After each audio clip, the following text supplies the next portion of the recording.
మీ business ఏదైనా మీ ఊర్లో promotion చేయాలంటే అది సుమన్ టీవీతోనే సాధ్యం. ఇప్పుడే సంప్రదించండి. Welcome to Suman TV. నేను మీ విజయ్. అతనిది సాధారణ కుటుంబం. మనిషి ఉన్నతంగా ఎదగాలంటే చదువు ఒకటే సాధ్యమని నమ్మిన యువకుడు అతను.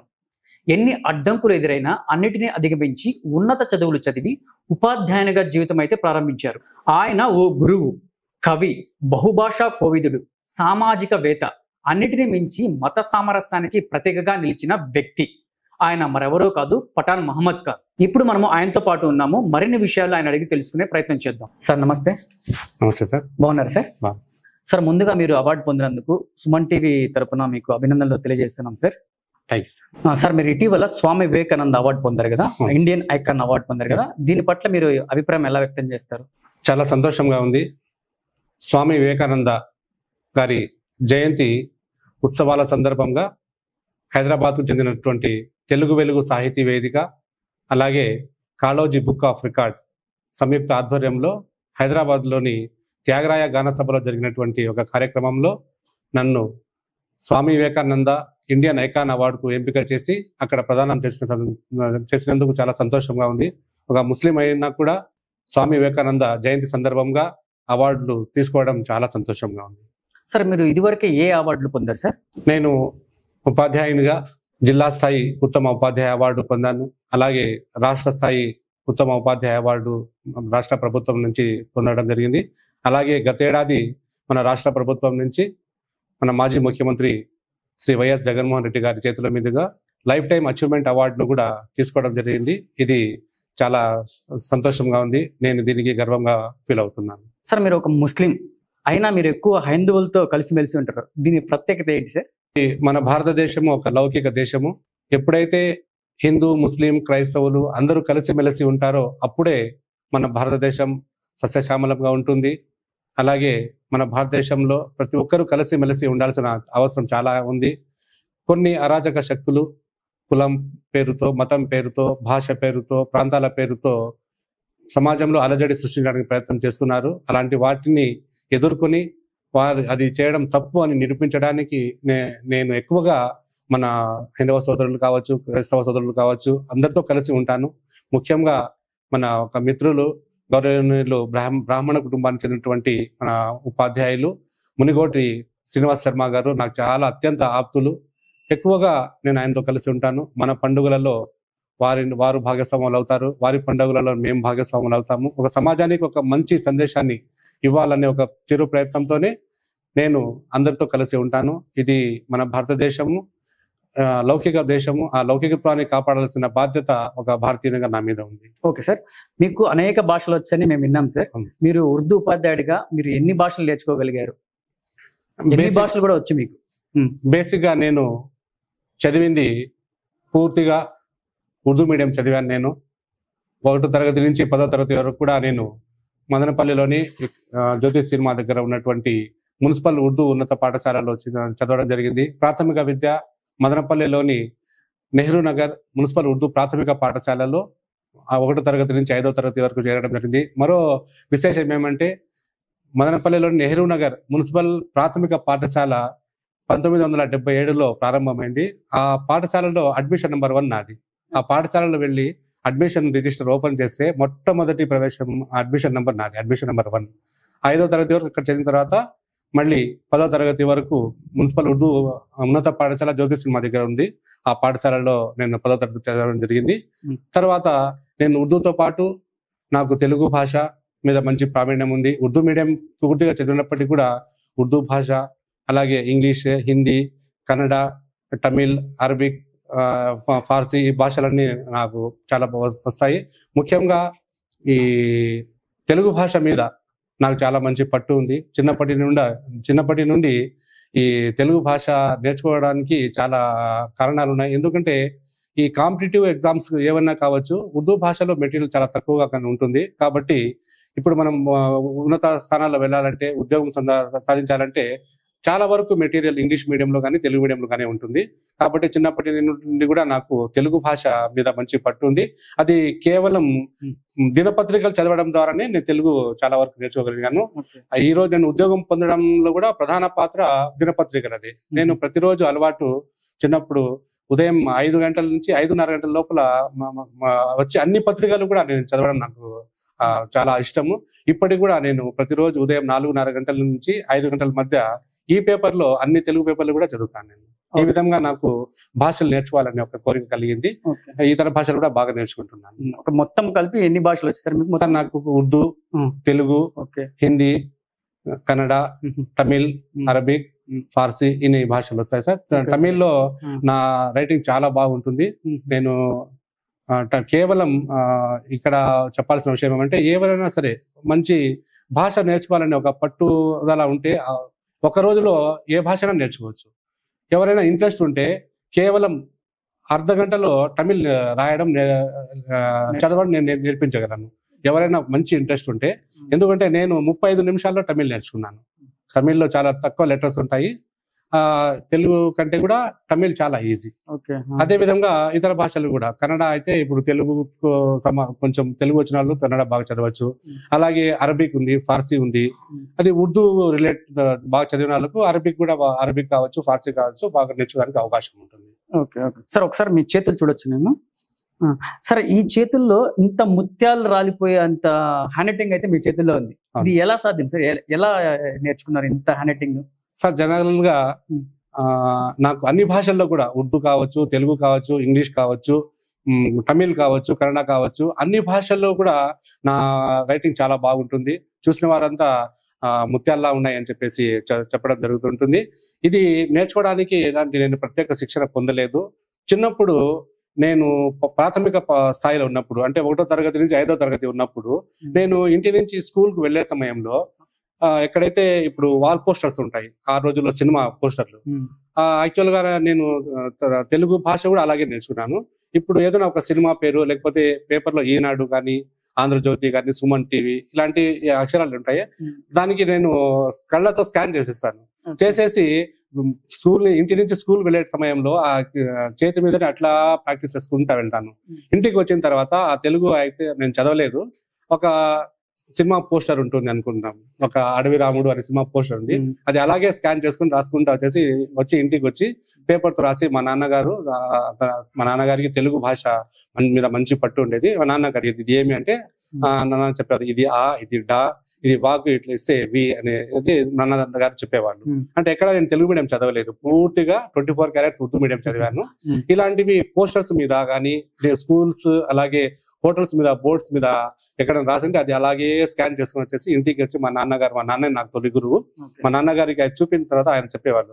ఒక్కసారి ఆ అనే పదం లెటర్ వస్తుంది, నెక్స్ట్ వచ్చినప్పుడు అది అలాగే మైండ్ లో ఉంది. ఆ విధంగా నేను తెలుగు ఈ బోర్డులు కావచ్చు, అలాగే సినిమా పోస్టర్స్ కావచ్చు, అది అలాగే ముఖ్యంగా ఆ రోజుల్లో మదనపల్లిలో వేణు అనే వారు మంచి ఆర్టిస్ట్, ఇప్పుడు సార్ పత్రికా రంగంలో ఉన్నారు.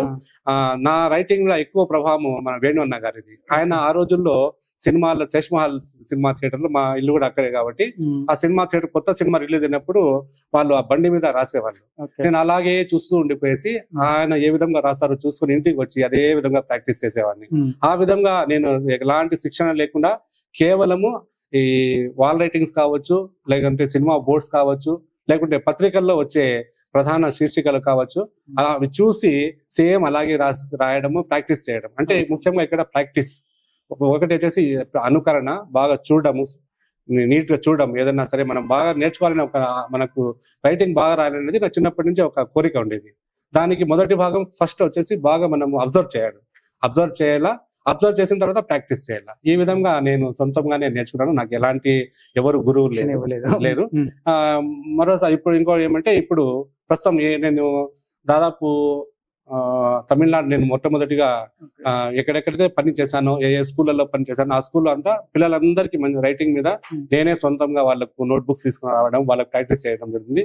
నా దగ్గర చదివిన చాలా మంది పిల్లలు కూడా నాతో సమానంగా రైటింగ్ రాస్తున్నారు. ఓకే సార్, ఇప్పుడు ప్రస్తుతానికి ఏమన్నా పిల్లలకి ఉచిత శిక్షణ ఏమైనా ఇస్తున్నారా, లేకపోతే నార్మల్ గా అదే హ్యాండ్ రైటింగ్ పైన ఏమన్నా శిక్షణ ఏమైనా ఇస్తున్నారా? నేను ఖచ్చితంగా నేను ఏ పాఠశాలలో చదువుతున్నానో, పని చేశానో అక్కడంతా నేను విద్యార్థులకు ట్రైనింగ్ ఇచ్చాను. ఇటీవలే గత నెలలో కూడా నేను ప్రస్తుతం జెడ్పీ ఉన్నత పాఠశాలలో ఇంగ్లీష్ టీచర్ గా పనిచేస్తున్నాను.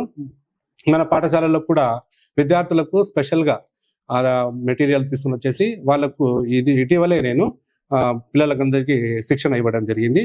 ఎవరైనా సరే భాషలు నేర్చుకోవాలన్నా లేకంటే రైటింగ్ నేర్చుకోవాలంటే కూడా వాళ్ళకి నేను ఉచితంగానే వాళ్ళకు అన్ని రకాల మెటీరియల్ ఇస్తూ వాళ్ళకి శిక్షణ కల్పిస్తున్నాను. Okay sir. అంటే సుమారుగా ఎన్ని రోజులు పట్టచ్చు సార్ ఈ హ్యాండ్ రైటింగ్ పైన మనం దృష్టి పెడితే నేర్చుకోవడానికి? ఇది నేర్చుకోవడం అనేది ఆ స్టూడెంట్ యొక్క కెపాసిటీ బట్టి ఉంటుంది. మినిమం గా 15 నుంచి 20 రోజుల్లో ఎవరైనా మనం బాగా నేర్చుకోవాలా, రైటింగ్ మంచి నేర్చుకోవాలనుకుంటే 15 నుంచి 20 రోజుల లోపల మంచి రైటింగ్ మనం నేర్చుకోవచ్చు.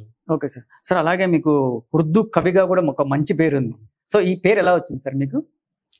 నేను చిన్నప్పటి నుంచి కూడా నాకు ఉర్దూ భాష అంటే చాలా ప్రేమ. ఎందుకంటే నేను ఉర్దూ మీడియం చదివినాను. 10వ తరగతి వరకు మున్సిపల్ ఉర్దూ ఉన్నత పాఠశాలలో చదివాను. దాని తర్వాత ప్రైవేట్ గానే ఇంటర్మీడియట్ ఉర్దూ మీడియంలో చేశాను. అలాగే డిగ్రీ బిఏ లిటరేచర్ కూడా ఉర్దూ మీడియంలో చేశాను. దాని తర్వాత ఎంఏ ఇంగ్లీష్ లిటరేచర్ చేశాను. ఎంఏ ఉర్దూ లిటరేచర్ చేశాను. ఉర్దూ కర్నూలు డైట్లో ఉర్దూ మీడియం టీచర్ ట్రైనింగ్ చేశాను. అలాగే బెంగళూరులో అలమీన్ మరియు హైదరాబాద్లోని Maulana Azad national Urdu university combined గా జరిపే బిఎడ్ లో ఉర్దూ మీడియంలోనే బిఎడ్ చేశాను. అంటే ప్రాథమిక కేజీ టు పీజీ వరకు నేను పూర్తి స్థాయిలో ఉర్దూ మీడియం చదివాను. కాబట్టి నాకు భాష మీద మంచి పట్టు ఉంది. అలాగే ఆ భాషలో ఉండే ఈ కవిత్వం, ఉర్దూ కవిత్వంలో చాలా మంది ముస్లిమేతర కవులు కూడా ఉన్నారు. వాళ్ళు ఉర్దూకు చాలా ఎనలేని సేవలు చేశారు. కాబట్టి ఆ ఉర్దూ కవిత్వాలు మన ప్రాథమిక స్థాయిలో ఆ టెక్స్ట్ బుక్స్ లో ఉండే ఆ పద్యాలు మనం చూస్తూ ఉంటే, పోయమ్స్ చూస్తూ ఉంటే చాలా బాగా అనిపించేవి. అప్పట్లోనే నేను అనుకునేవాడిని నేను కూడా కవి కావాలని చెప్పేసి. నేను ఆ విధంగా నేర్చుకున్నాను. నాకు ఖమర్ అమీని అనే ఒక రిటైర్డ్ ఉపాధ్యాయులు ఉన్నారు. వారు దాదాపు 50 సంవత్సరాల నుంచిగా ఉర్దూ హిందీ కవిగా పనిచేస్తున్నారు. ఆయన దగ్గర నేను కొంచెం శిష్యరికం తీసుకొని నేను రాసి కవిత్వాలు ఆయన దగ్గర రెక్టిఫై చేసుకోవడం, ఆ విధంగా నేను ఉర్దూ కవిగా మారి గత 25 సంవత్సరాలుగా మదనపల్లిలోని బెంగళూరు బస్ స్టాండ్ వద్ద హజరత్ ఖాదర్ షా ఔలియా దర్గా ఉంది, బడేమా ఖాన్ అంటారు. అక్కడ ప్రతి సంవత్సరం ఊర్స్లో జరిగే సందర్భంగా అఖిల భారత ఉర్దూ కవి సమ్మేళనం అక్కడ నిర్వహిస్తారు. ఆ ఉర్దూ కవి సమ్మేళనానికి నేను కన్వీనర్ గా ఉంటూ గత 25 సంవత్సరాలుగా నేను ఉర్దూ కవి సమ్మేళనాన్ని నిర్వహిస్తున్నాను. అది తెలుగులో కూడా మీరు కవిగా ఉన్నారు సార్? తెలుగులో అలాగే తెలుగులో కూడా ఎక్కువ లేదు, ఇప్పుడిప్పుడే తెలుగు కవిగా కూడా ప్రయత్నం చేస్తున్నాను. ఓకే సార్, మా సుమన్ టీవీ వీక్షకుల కోసం ఏమన్నా ఒక చిన్న కవిత ఏమన్నా చెప్పగలరా? ఇస్ తరహా కోయి జిక్రే ఖుదా కౌన్ కరేగా, इस तरह कोई जिक्र खुदा कौन करेगा, कौन करेगा, कौन करेगा, कौन करेगा. చాలా బాగా చెప్పారు సార్. సార్ యాక్చువల్ గా మీరు ఇంత పెద్ద కవితల్ని ఎట్లా, అంటే మీరు అప్పటికప్పటికే అనుకొని రాస్తారా ఎట్లా సార్? అది కొంచెం టైం పడుతుంది సార్. అది కవిత్వం అంటే అంత ఈజీ కాదు. అది మనకు వచ్చే ఆలోచనలు. ఇప్పుడు నేను చదివాను, అది దానికి నాత్ అంటారు సార్. నాత్ అంటే మహాప్రవక్త హజరత్ ముహమ్మద్ సల్లల్లాహు అలైహి వసల్లం గారి జీవితం మీద రాసే కవిత్వాలను నాతే షరీఫ్ అంటారు. ఇప్పుడు నేను చదివింది కూడా నాత్. అది ఈ నాత్ లో నాత్ కావచ్చు, హమ్ద్ కావచ్చు. ఇందులో లాస్ట్ లైన్ లో మన పెన్ నేమ్ ఉంటుంది సార్, కవి యొక్క పేరు ఉంటుంది. జోహర్ అనేది నా పెన్ నేమ్. అది పెన్ నేమ్ కవి, దానికి ఉర్దూలో తఖల్లుస్ అంటారు, జోహర్. సార్ ప్రస్తుతానికి ఉర్దూ భాష అభివృద్ధికి మీరు ఎలాంటి కృషి చేస్తున్నారు సార్? నేను ఉర్దూ ఉపాధ్యాయునిగా ఉద్యోగ జీవితాన్ని ప్రారంభించాను. 1994లో నా మొదటి ఉద్యోగము తమిళనాడు రాష్ట్రంలోని హుసూర్, ధర్మపురి జిల్లా హుసూర్ దగ్గర బేర్కే అనే ఒక ఉర్దూ మీడియం మిడిల్ స్కూల్లో ఉపాధ్యాయునిగా నేను చేరడం జరిగింది. అప్పట్లో తమిళనాడు పబ్లిక్ సర్వీస్ కమిషన్ ద్వారా నేను అక్కడ డిఎస్సి, మన రాష్ట్రంలో ఏ విధంగా డిఎస్సి ఉంటుందో ఆ విధంగా అక్కడ టిఆర్బి అని ఉంది, టీచర్స్ రిక్రూట్మెంట్ బోర్డ్. అప్పట్లో నేను స్టేట్ ఫస్ట్ అక్కడ ఆ ఎగ్జామ్ లో ఫస్ట్ ర్యాంక్ సాధించి ధర్మపురి జిల్లా బేర్కి అనే గ్రామంలో 2 సంవత్సరాల పాటు ఉర్దూ ఉపాధ్యాయునిగా పనిచేశాను. తర్వాత 1996లో కడప జిల్లాలో డిఎస్సి రాశాను. 96లో మన జిల్లాలో పోస్టులు లేవు కాబట్టి 96లో నేను కడప జిల్లాలోని చక్రాయపేటలో ఉపాధ్యాయునిగా పనిచేసి 4 సంవత్సరాల పాటు అక్కడ పనిచేశాను. అక్కడి నుంచి మళ్ళీ 2000 సంవత్సరంలో మన చిత్తూరు జిల్లాకు చింతపర్తి, వాల్మీకిపురం మండలం చింతపర్తికి అక్కడి నుంచి ట్రాన్స్ఫర్ మీద వచ్చాను. దాదాపు 14 సంవత్సరాల పాటు నేను ఉర్దూ ఉపాధ్యాయునిగా పనిచేశాను. తర్వాత స్కూల్ అసిస్టెంట్ ఇంగ్లీష్గా ప్రమోషన్ తీసుకోవడం, అలాగే ఉర్దూ భాషాభివృద్ధికి నేను ఇంగ్లీష్ టీచర్ అయిపోయిన తర్వాత ఉర్దూకు నేనేం చేయలేకపోతున్నాను అనే ఒక బాధగా ఉండేది. అదే సమయంలో జిల్లా విద్యాశాఖకు అనుబంధంగా ఉన్నటువంటి సర్వశిక్ష అభియాన్లో జిల్లా ఉర్దూ అకాడమిక్ మానిటరింగ్ అధికారిగా అప్పుడు ఇది నోటిఫికేషన్ పడితే దానికి దరఖాస్తు చేసి పరీక్ష రాసి అందులో జిల్లా స్థాయిలో ఉర్దూ అకాడమిక్ మానిటరింగ్ అధికారిగా నేను ఒక సెక్టర్ల అధికారిగా నేను ఎంపికయ్యాను. దాదాపు 5 సంవత్సరాల పైన అక్కడ నేను పనిచేయడం జరిగింది. అప్పట్లో ఉర్దూ భాష అభివృద్ధికి చాలా వరకు నేను ప్రయత్నం చేశాను, చాలా కృషి చేశాను. ఈ ఉపాధ్యాయులకు టీచర్ ట్రైనింగ్స్ ఇవ్వడంలో గతంలో ఉర్దూ మీడియంలో చాలా తక్కువగా రిసోర్స్ ఉండేది. అలాంటి సమయంలో మనం తెలుగు మీడియంతో సమానంగా ఉర్దూ మీడియంలో కూడా టీచర్లకు ఉర్దూలో శిక్షణ ఇవ్వడానికి మన విద్యాశాఖ తరపున చేసే కార్యక్రమాల్లో పాల్గొనేవాడిని. ఒక రిసోర్స్ పర్సన్ గా కావచ్చు, ట్రాన్స్లేటర్ గా కావచ్చు, ఈ విధంగా నేను చేస్తూనే అదే విధంగా కొద్ది రోజులు సియాసత్ అనే ఉర్దూ దినపత్రిక కూడా నేను ఆర్టికల్స్ రాసేవాడిని ఫ్రీలాన్స్ జర్నలిస్ట్ గా. ఆ విధంగా నేను ఉర్దూ భాష అభివృద్ధి చేస్తున్నా. అదే విధంగా ఎక్కడెక్కడైతే ఉర్దూ మీడియం పాఠశాలల్లో అవసరం ఉన్నాయో అలాంటి ఏరియాలకు వెళ్ళడము, అక్కడ పేరెంట్స్ సహకారంతో అక్కడ ఉర్దూ పాఠశాలలకు ప్రపోజల్స్ పెట్టడము, ఉర్దూ ప్రాథమిక పాఠశాలలలో స్థాపించడము, ఆ ప్రాథమిక పాఠశాలను ప్రాథమికోన్నత స్థాయికి తీసుకోవడము, ప్రాథమికోన్నత స్థాయి నుంచి ఉన్నత స్థాయికి తీసుకోవడము, అటు అధికారులతో ఇటు రాజకీయ నాయకులతో ప్రాతినిధ్యం చేస్తూ ముఖ్యంగా 2009, 2014 మధ్య సంవత్సరంలో అప్పుడు మన మదనపల్లి శాసనసభ్యులు గౌరవనీయులు మన మొహమ్మద్ షాజహాన్ బాషా గారు అప్పుడు ఎమ్మెల్యేగా ఉన్న సమయంలో చాలా వరకు మనము ఈ ఉర్దూ పాఠశాల స్థాపన కావచ్చు, ప్రాథమిక పాఠశాల నుంచి ప్రాథమికోన్నత స్థాయి నుంచి ఉన్నత పాఠశాలల వరకు పాఠశాలను స్థాపించి ఉర్దూ భాషాభివృద్ధికి నేను కృషి చేశాను. అప్పట్లో కానీ ఇప్పట్లో కానీ మన ఎమ్మెల్యే గారి సహకారం మరువలేనిది. ఉర్దూ భాషకు మనం చేస్తున్నటువంటి ఉర్దూ కవి సమ్మేళనాలు కావచ్చు, ఉర్దూ సదస్సులు కావచ్చు, దానికి కూడా మన గౌరవ ఎమ్మెల్యే గారు చాలా సహకరిస్తున్నారు. ఇలా శాసనసభ్యుల ద్వారా అలాగే అధికారులతో ప్రాతినిధ్యం చేస్తూ ఉర్దూ భాషాభివృద్ధి కృషి చేస్తున్నాను. Okay sir. సార్ మీరు 10వ తరగతి వరకు మాత్రమే రెగ్యులర్ గా చదివి ఉపాధ్యాయుడిగా మన విద్యాశాఖ అనుబంధం ఉన్న సర్వశిక్ష అభియాన్కి మీరు సెక్టర్ రోల్ గా అధికారిగా ఎన్నికయ్యారు. దీని కృషి ఏంటి సార్? దీని వెనకాల కృషి ఏంటి? నా చిన్నప్పటి నుంచి కూడా ఉర్దూ భాష అంటే అమితమైన ప్రేమ, ఉర్దూ భాషకు ఏదైనా చేయాలి అనే ఒక తపన ఉండేది. ఎప్పుడైతే నేను 1996 నుంచి 2009 వరకు ఉర్దూ టీచర్గా ఉండి ఎన్నో కార్యక్రమాలు చేసిన తర్వాత 2009లో లాస్ట్లో నేను స్కూల్ అసిస్టెంట్ ఇంగ్లీష్ టీచర్గా పదోన్నతి పొందాను. అప్పుడు నేను ఉర్దూకి ఏం చేయలేకపోతున్నాను అనే ఒక బాధ ఉండేది. ఆ బాధను నేను ఓవర్కమ్ కావడానికి నేను అప్పట్లోనే ఈ ఉర్దూ అకాడమిక్ మానిటరింగ్ అధికారిగా అప్పుడు నోటిఫికేషన్ పడింది సర్వశిక్ష అభియాన్లో. ఆ ఉర్దూ ఏమో పోస్టుకు నోటిఫికేషన్ వచ్చిన తర్వాత అప్లై చేసుకోవడము, అక్కడ ఎగ్జామ్ రాయడము, ఆ ఎగ్జామ్లో మంచి మార్కులతో పాస్ అయ్యి నేను సర్వశిక్ష అభియాన్లో అకాడమిక్ మానిటరింగ్ అధికారిగా నేను వెళ్ళడం జరిగింది. ముఖ్యంగా నేను సర్వశిక్ష అభియాన్లో ఉర్దూ అకాడమిక్ మానిటరింగ్ అధికారిగా పనిచేశాను. అలాగే కొద్ది రోజుల పాటు కమ్యూనిటీ మొబిలైజేషన్ అధికారిగా పనిచేశాను. అలాగే ఆల్టర్నేటివ్ స్కూలింగ్ కోఆర్డినేటర్ అంటే ప్రత్యామ్నాయ పాఠశాలల కోఆర్డినేటర్ కూడా పనిచేశాను. దానికి ముఖ్య ఉద్దేశం ఏమంటే డ్రాప్ అవుట్స్ ఎవరైతే బడి బయట ఉంటారో ఆ బడి బయట పిల్లలను మనము తీసుకొచ్చి మళ్ళీ వాళ్ళకు ఒక మెయిన్ స్ట్రీమ్ చేసి పాఠశాలలో చేర్పించి ఎక్కడెక్కడైతే మగ పిల్లలకైతే హాస్టళ్లలో, అమ్మాయిలకైతే మన రాష్ట్ర ప్రభుత్వం, కేంద్ర ప్రభుత్వ సహకారంతో మన రాష్ట్రంలో 352 కస్తూర్బా గాంధీ బాలికా విద్యాలయాలు స్థాపించారో అలాంటి పాఠశాలలో ఎవరైతే బాలికలు ముఖ్యంగా ఎవరైతే బడి బయట ఉంటారో అలాంటి పిల్లలకు తీసుకొచ్చి అలాంటి పాఠశాలలో చేర్పించి వాళ్ళకు ఒక సరైన మార్గము చూపించి ఎంతో మంది మన కస్తూర్బా గాంధీ బాలికా విద్యాలయాలు చేరిన వాళ్ళు ఉన్నత స్థాయిలకు వెళ్ళారు. డాక్టర్లుగా, ఇంజనీర్లుగా, టీచర్లుగా రాణిస్తున్నారు. ముఖ్యంగా నేను సర్వశిక్ష అభియాన్లో వెళ్ళడానికి ప్రధాన కారణం ఏమంటే ఈ బడి బయట ఉండే పిల్లలకు మళ్ళీ మెయిన్ స్ట్రీమ్ చేయడం.